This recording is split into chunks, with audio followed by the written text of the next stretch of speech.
to MJ News. Today's news is Black Friday strike could mark the beginning of the end for Amazon's war on unions. And why? Because the rising GMB membership, cross-border actions, and a probable news government point to better times for thousands of workers.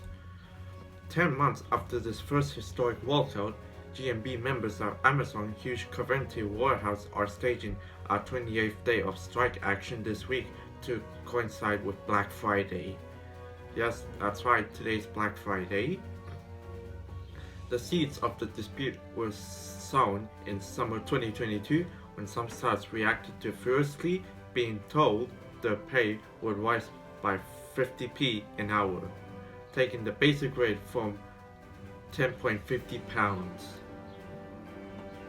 Since then, as they honed their tactics as the string of strike schools won by the union, the Amazon workers have won the support of the local MB Tower Autonomy. Hey, hold on. I don't know how to pronounce that word actually.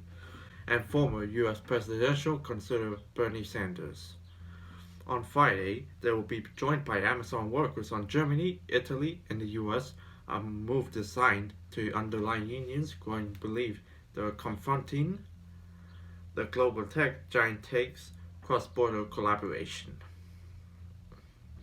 An internal campaign called Make Amazon Pay has brought together activists from many countries to make the case for better conditions inside the company's vast warehouses and to highlight its practices in other areas such as tax and competition.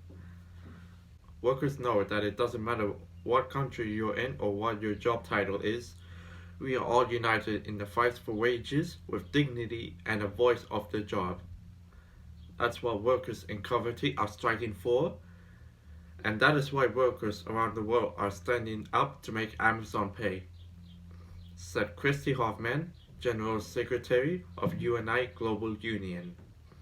So far, the coalition has taken action in 130 countries with 80 unions involved. The Coventry staff has asked for pay of £15 an hour and a seat at the management table. They have not achieved either, for after several pay rises since their crusade began, the minimum rate is now £11.80. But union membership within Amazon has continued to grow. Local GMB organizers have been heartened by the spirit of the solidarity that has sprung up within the previously atomized workforce that spans many languages and cultures. We stay to grow not just in Coventry but in lots of other areas, says the GMB regional organizer Stuart Richards. When they get together, it's amazing because the conversations just take off. As is recognition, it's not just us. A union recently announced that its member of the BHX4, as Amazon's huge Coventry warehouse is known, now number 1,005 times the number it had before the first UK Amazon strike in January this year. The union made a bid for formal recognition at a plant in May, believing it's represented well over the 50% of staff necessary for the Independent Central Arbitration Committee to support the request. It had to withdraw the application, however, after the CAC was understood to have accepted Amazon's claim that there were as many 2,700 workers on the payroll. The GMB accused Amazon of going on a concreted higher speed to bust the union, a claim the company finally denied, insisting any recruitment was due to normal business requirements. Union organizers have not ruled out making another attempt to win recognition at some further dates.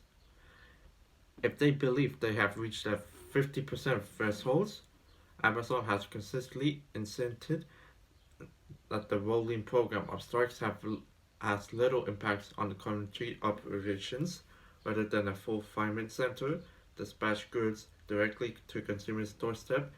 BHX4 supplies the company others warehouse. Amazon insists that it does not need to recognize the union to treat its staff well, we always strive to be better, and while we know we got more work to do, but we're proud of the progress we made, a spokesperson said recently. We offer great pay and benefits and provide a modern and safe working environment, which anyone is welcome to see by taking a tour on one of our buildings.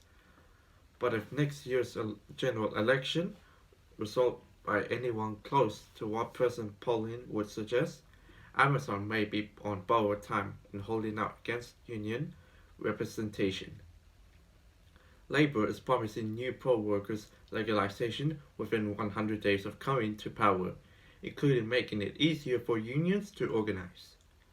The party's deputy leader, Angela Rayner, named and shamed Amazon directly when she told the TUC's annual congress in Liverpool that a Labour government would change the rules to make regulation more straightforward. As we've seen with Amazon, a small minority of employers are taking advantages of the lack of legalizations to frustrate the progress, she told Trade Unionists in September.